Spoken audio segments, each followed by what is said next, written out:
everyone, here again is Joan Tronto from the University of Minnesota. The class we're going to talk about today is some additional challenges to the concept of care. Here are the issues that we're going to discuss. First of all, we have to notice that care is not only an activity and a kind of moral disposition, but it's also a way of thinking about and talking about the world. And so we'll spend a little moment talking about some discourses of care, which will lead us to understand that not all care is good care. Then we'll speak more about the relationship between nurturant and non-nurturant care, about the relationship of care and service, and then we'll spend the bulk of our time today talking about the relationship between intersectionality and care. Let's begin with this first point about the relationship of good care to bad care to discourses of care. And here the point that I want to make is that not all care is good care, and indeed some care is really bad care. A story. The paper we're going to talk about, Uma Narayan's 1995 paper, Colonialism and Its Others, Considerations on Rights and Care Discourses, was actually first presented at a panel where a group of us were speaking about care ethics.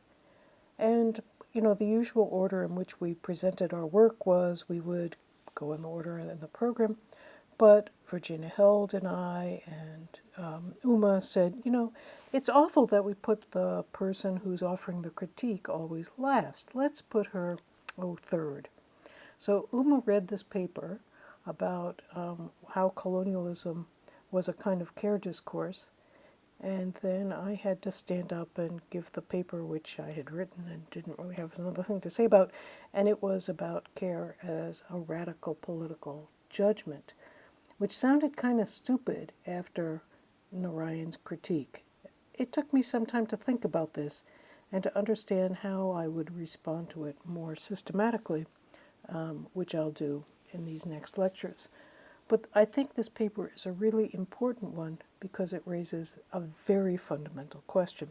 It probably makes perfect sense to you, but coming from the global north, it didn't make that much sense to us 25 years ago. So in this paper, Narayan makes this point. In order for colonialism to take on such importance in the minds of the British people, you couldn't tell the British people that what you were doing was going to India in order to exploit their resources. What you had to do was tell them that there was some positive, good reason for doing this. And colonialism was sold to the British people, and especially to the women, as a kind of discourse of care. If you care about the Indian women, then you will want them to become more Christian and more civilized, and the way to do that is to forward our imperial projects. And so it's not only that people were willing to go along with it, they were eager participants in institutions, and they created organizations to help civilize and Christianize Indian people. So this raises the question that we always have to think about. To what purposes is care being used when we talk about care? So when we recognize that care is a discourse, then we always have to raise the question, always, to what purpose is any care discourse being used? We could ask this question differently by saying, what is it that we care about? How do we divide up caring responsibilities? Now I've put the word we in scare quotes here because in fact who the we is a really vital question about who's going to care and who's not going to care. Remember, Margaret Walker suggested to us that morality is about setting responsibilities correctly vis-a-vis one another. And when we sit down and try to figure out what it means for us to care well as a society, if some people are systematically excluded from that discussion in the first place, then of course we're not going to be able to allocate care responsibilities very effectively. We might even ask the question whether or not there is some care that isn't even called care, and while some care is valued and other forms of care are devalued. So let's focus on those questions for the next minutes. Almost always, one of the first things we notice about care is that it's an activity that we mostly associate with the work of women, which raises this really difficult question of whether or not men, in fact, do care. Well, of course, men care. In the United States and in Canada, more men are now taking care of aging parents than they did in the past. Yet, if you ask if you ask those men whether or not they're good at it, they will say, "No, it's really sad that I don't have a sister or that my wife can't do this because, after all, women are better at this than I am." But many, many men are engaged in care activities as fathers, as sons, as young children even. But beyond those roles of care that men fulfill, it's also the case that many men's roles could be called care, but we don't call them care. So let's think about this for a moment. Firefighters protect people's houses from fire. That seems to be a kind of care activity, everything we do to maintain, continue, and repair the world so we may live in it as well as possible. The word police, in its original 18th century meaning, going back to the French, meant not only a martial organization that tracked down and captured criminals, but people who preserved public order. And preserving public order by not cleaning the streets, but by making sure that people were orderly and did what they were supposed to do. That's kind of a care activity, again, a maintain, continue, repair the world. If you ask men, they will often tell you that what they do that's really caring is that they earn an income and bring the money home and give it to their family. So this other side of the paycheck, the breadwinner, is also, in a way, a kind of caring work. But if you ask men who are firefighters or policemen whether they're caring in the same way that, say, nurses or doctors are, they might not agree. And the reason they might not agree is because there's a discursive issue here that plays a role. When men deny that they care, what they're really saying is, we may do these kinds of things, but we're not going to do those kinds of things that women do that are clearly care work. And so we always have to ask the question about how these discourses are working. When we get to the distinction that Mignon Duffy makes, we see this point about the discursive nature of care even more clearly. Mignon Duffy pointed out that there's a difference between what is often called, what she calls nurturant care, and what is non-nurturant care. Most people, when you ask them to start thinking about care in their own lives, will think about the things that are nurturing of others. Helping the baby learn to walk, the teacher helping the child learn to learn, the social worker helping a client get over a large problem in their lives. That's what care is really about. But Duffy points out that there's another part of care, which is the dirty work that also has to get done. The house has to get cleaned up. The social worker needs to make appointments and make sure that the office is clean enough for clients to come and visit and so on. Now, mostly the social worker doesn't do that because as care moved into the formal economy out of the household, what happens is that it's split into separate, of course, roles, the division of labor. Women still did the caring work, but a split emerged, Duffy argues, along racial and ethnic lines, and class lines as well as a result. And that care split went into this way. As some care work became professionalized, like nursing, social work, teaching, those jobs were mainly taken by white middle-class women. And to this day in the United States, white middle-class women predominantly occupy those job categories.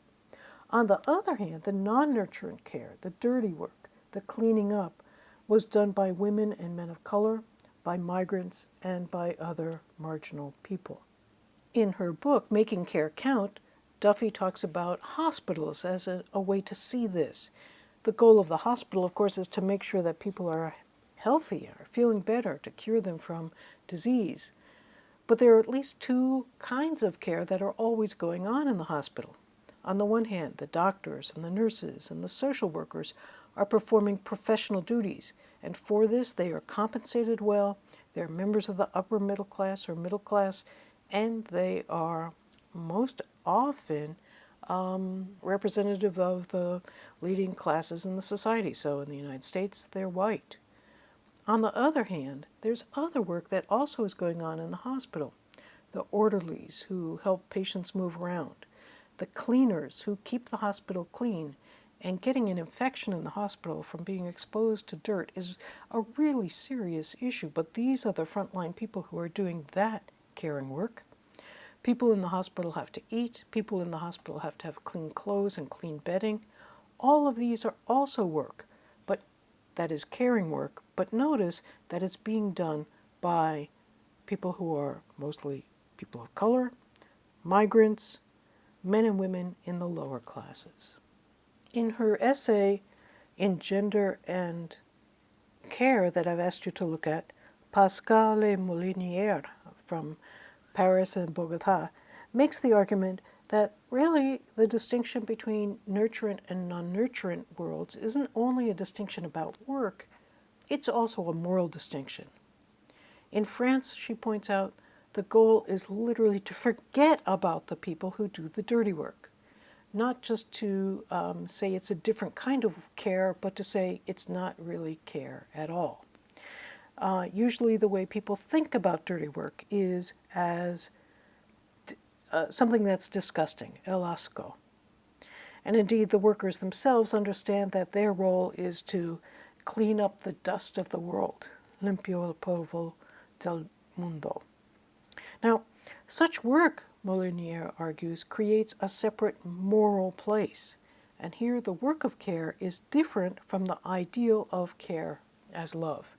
Now, this point is really important to keep straight because what Molinier is saying is usually when we think about care, we think of it as either work or love.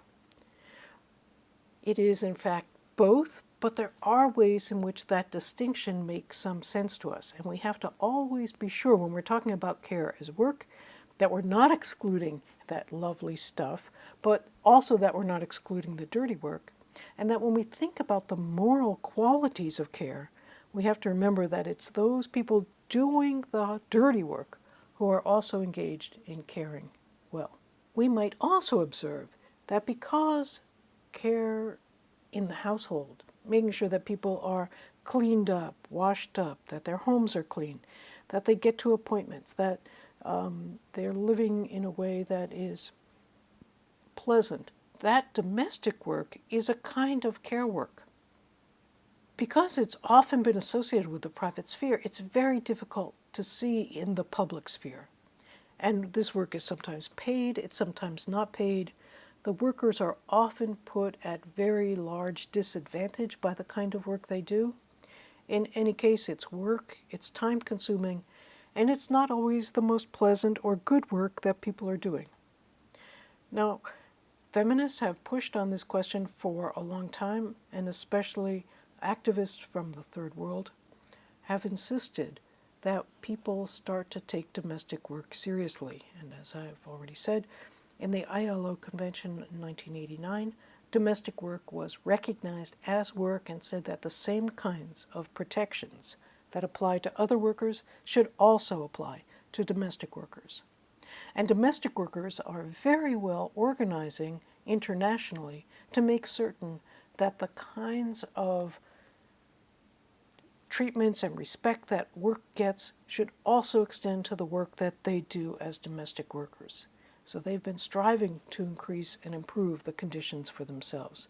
This is an important area for you to watch if you're thinking about care as we move into the future, because if domestic workers are able to establish their rights to good care, work, conditions, it will also have a spillover effect in other areas as well. One distinction that I think helps us to make sense of the difference between nurturant and non-nurturant care is the distinction that we might be able to draw between care and service. Kari Varnes, a Norwegian sociologist, as early as 1990, made a distinction between what she called necessary care and service. the distinction goes like this. Necessary care is care that you could not provide to yourself. So if you're a 3-year-old, you don't know enough not to pull the hot pot off the stove. If you're a person who needs brain surgery, even if you're a brain surgeon, you can't do it for yourself. On the other hand, and notice about this, some necessary care is highly skilled, highly technical, like brain surgery, and other necessary care is not highly skilled. A 12-year-old from next door could watch the 3-year-old, but someone has to be there to take care of the child, or bad things will happen to the child. Service, on the other hand, is care that one could provide to oneself, but one chooses not to do so, and either to buy it or to coerce it. Now, for example, this is the example that Varnes uses. In a traditional household, the breadwinner, having earned the money and thinking therefore he's done his care work, throws his dirty socks on the floor and doesn't pick them up, expects his wife to do it. Now, he could do it for himself, but he expects that's part of the service that she extends to him. Now, we could say that that is forced or bought service, but at any rate, it's service. It's a slightly different distinction than nurturant versus non-nurturant care, I think. And for me, the reason to make this distinction is this. It really raises a question about the dimensions of power when we go from necessary care to service.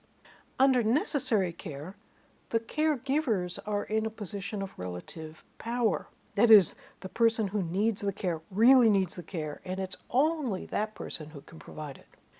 Care receivers are relatively more powerful when we're conceiving of service. So, for example, if I am hiring the service of a cleaning company and I'm not pleased with the way they're doing it, I can fire them and hire another cleaning company. So this puts the caregivers in that situation at a disadvantage. It's not like I have to, I could make another decision. I could decide not to use their services at all and do the work myself. And so they're in a slightly different position vis-a-vis me as the care receiver than they were when I was desperate to receive the care that they were offering.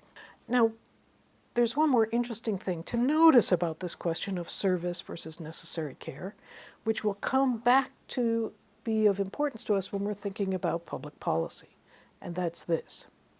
Whether a particular form of care is necessary care or service can sometimes be a political question, because it depends upon how we are defining the needs. It depends on how we are defining the needs. Let me give you an example. In France, daycare workers are public employees. They are well paid and they are professional.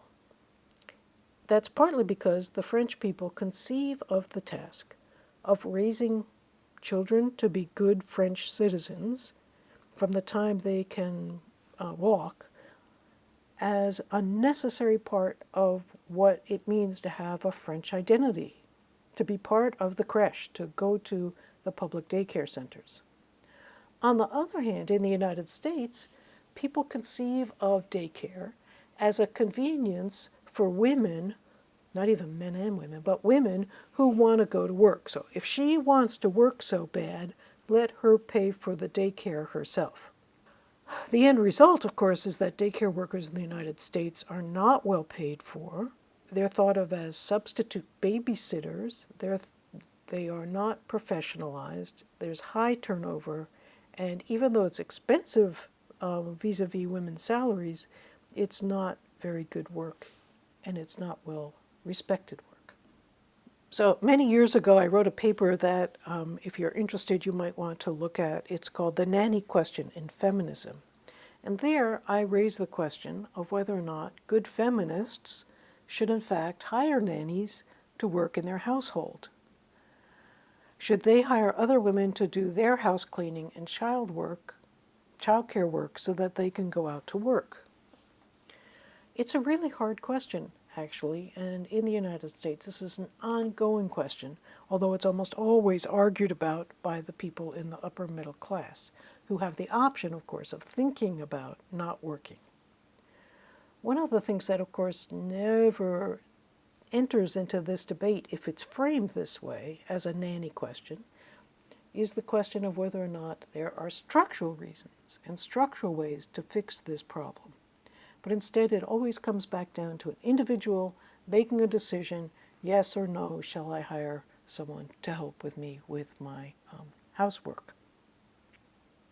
Now, housework, we'll talk about this later on, is difficult. It also has lots of particular precarities to it. You're in someone's private home, it's much less visible, it's much more difficult to enforce the kinds of rights that you have as a worker when you're living in someone else's home. And there was a passage that I quote in that text from someone who was interviewed by the newspaper who said, so here's what you want to do. You want to find somebody who's going to put your kid's needs above everything else in her world, but you don't want to pay too much for that. That kind of captures what this dilemma is about. Not only money, but force is sometimes used to get people to do service work. In Forced to Care, Evelyn Nakano-Glenn makes a very important point that there are at least two kinds of ways in which people are coerced into doing care work. The first kind is what she calls status obligation.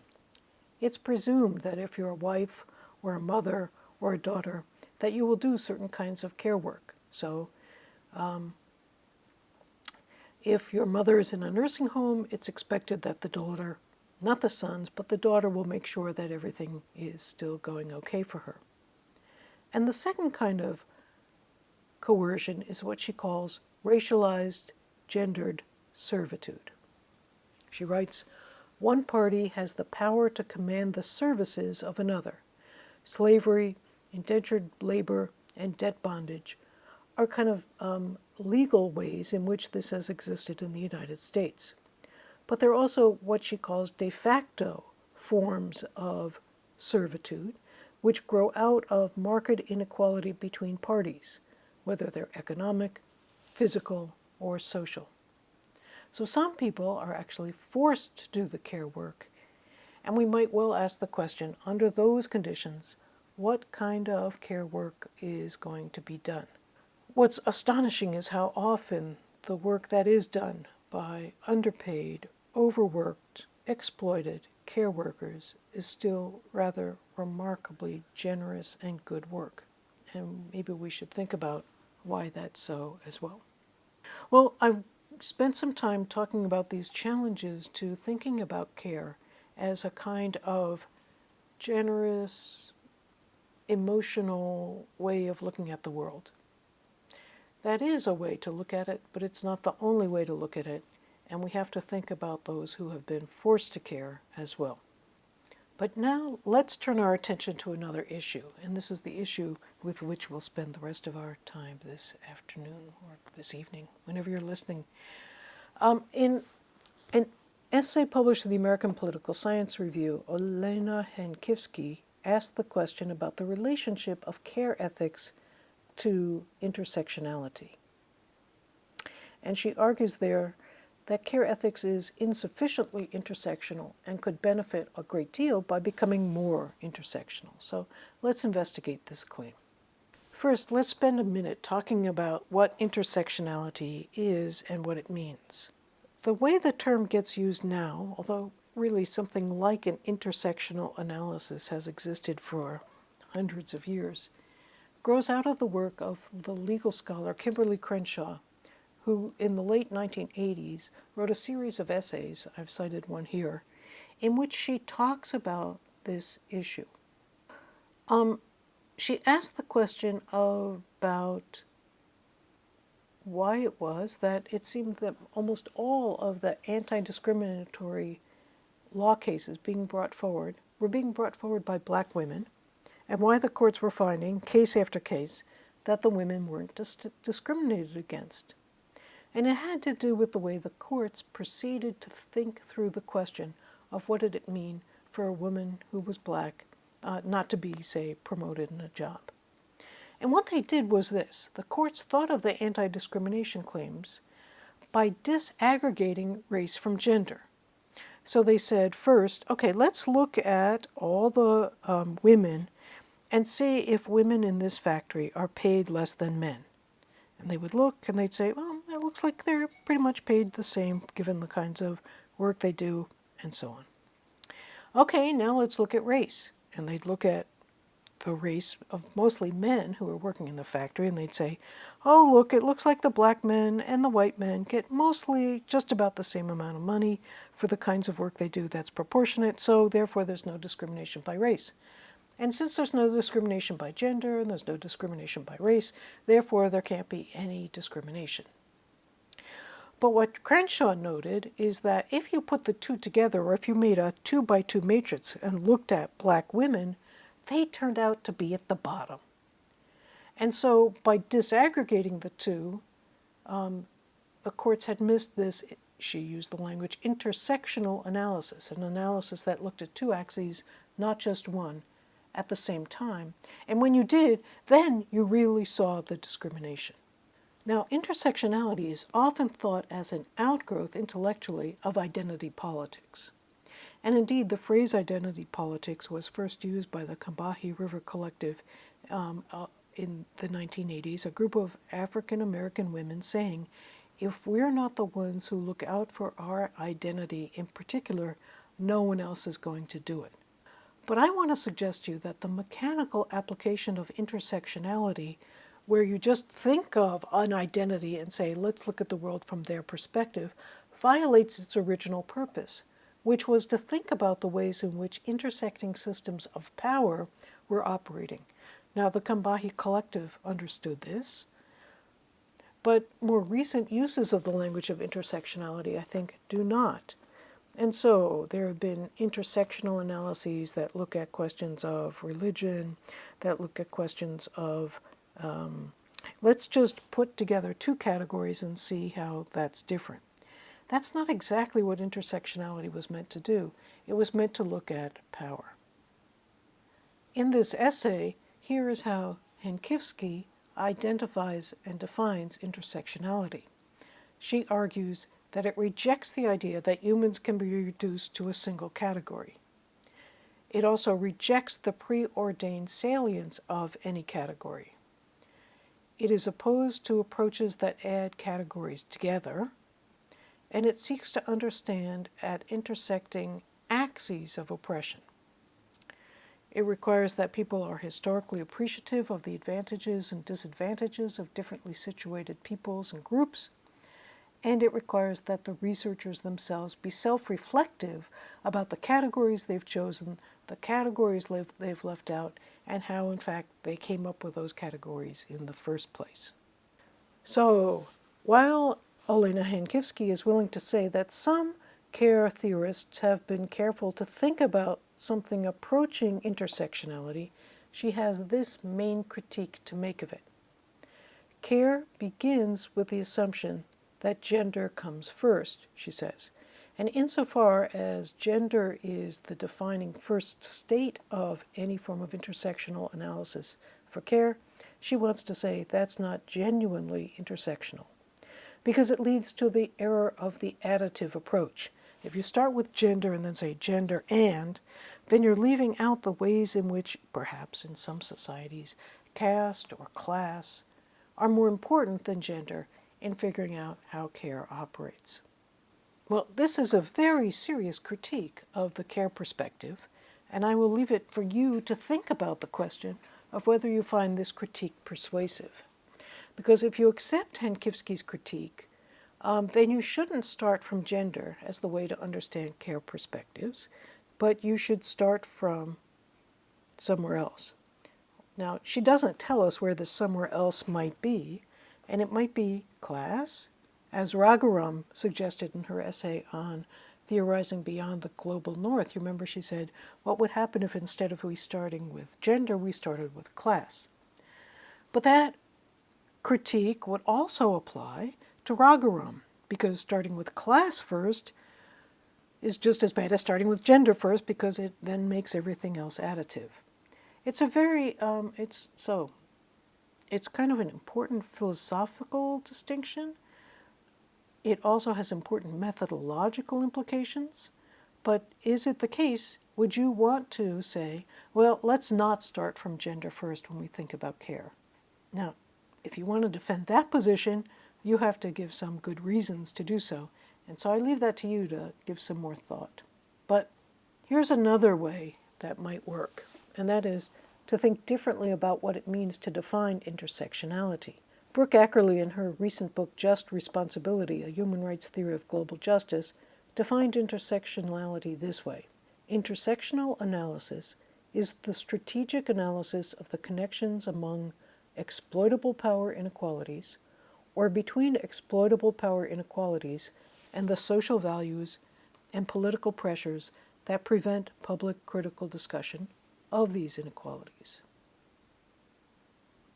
So notice this definition is almost entirely focused on exploitable power inequalities. And sometimes those don't even come forward in social life, and then that becomes a part of the intersectional analysis as well. So I leave it to you to think again about this question. Is this a better way to think about what constitutes intersectionality? Are gender and race and so forth best thought of as identities and ways that people are put into groups, or are they best thought of as forms of power? Because if they're forms of power, then it would be a different kind of analysis that we would do than if we're thinking about people as first being put in groups. So this is a real question that I leave open to you. On the one hand, it seems to be the methodological fight among social scientists. How should we do our work? What kinds of categories should we use and think about? On the other hand, there's a really substantive issue here about whether or not gender is the key way to think about care. Are women more intrinsically linked to care? If this is true in every society, does it mean that, in a sense, starting from care isn't just being arbitrary? Starting from gender isn't just being arbitrary, but it's a way of looking at precisely the kinds of power that create inequality, as Brooke Ackerley suggests. Well, so if women are more tied to care, does it make sense to start analyses of care with a gender lens, among others? And then, even if that's so, we then do have to take seriously Henkivsky's critique. Has care ethics evolved beyond just starting from gender? And it may be that, so for myself, I would disagree with her about whether or not we should give up gender as the starting point, but I would certainly say that we have to add in other forms of ways of thinking about care, other ways of thinking about who does care and how care is divided up in a given society, and that would eventually get us beyond just gender, but we'll never be able to leave gender out of these analyses. In this lecture, then, we've talked a little bit about some of the challenges to thinking about care as a concept. We began by noting that when Uma Narayan raised the point that care can become a discourse of colonialism, she made us think about the ways in which care can be used to harmful as well as good purpose in trying to persuade people how to act in the society. We talked at length about dirty work and the ways in which care as dirty work is often left out from the more romanticized views of care as a good thing. We talked about the difference between care and service, which I argued to you has to do with a distinction about power and who has power in particular care relationships. And then we came to the difficult question of intersectionality and whether or not gender should be the starting point for analyses of care. The point that Henkivsky makes, of course, that intersectionality is critical is not the one that's disputed. The question is whether or not we should think of care primarily or first in gender terms. And if we do that, how does it make us distort, misanalyze relations of care? So these are some questions to think about as we begin to move from more philosophical issues about the nature of care to more practical issues and empirical issues of observing care in the actual world. And I hope that this lecture has helped you to think through some of those questions and give yourself a list of warnings to watch as you begin your own work thinking about care. Thanks, that's all for today.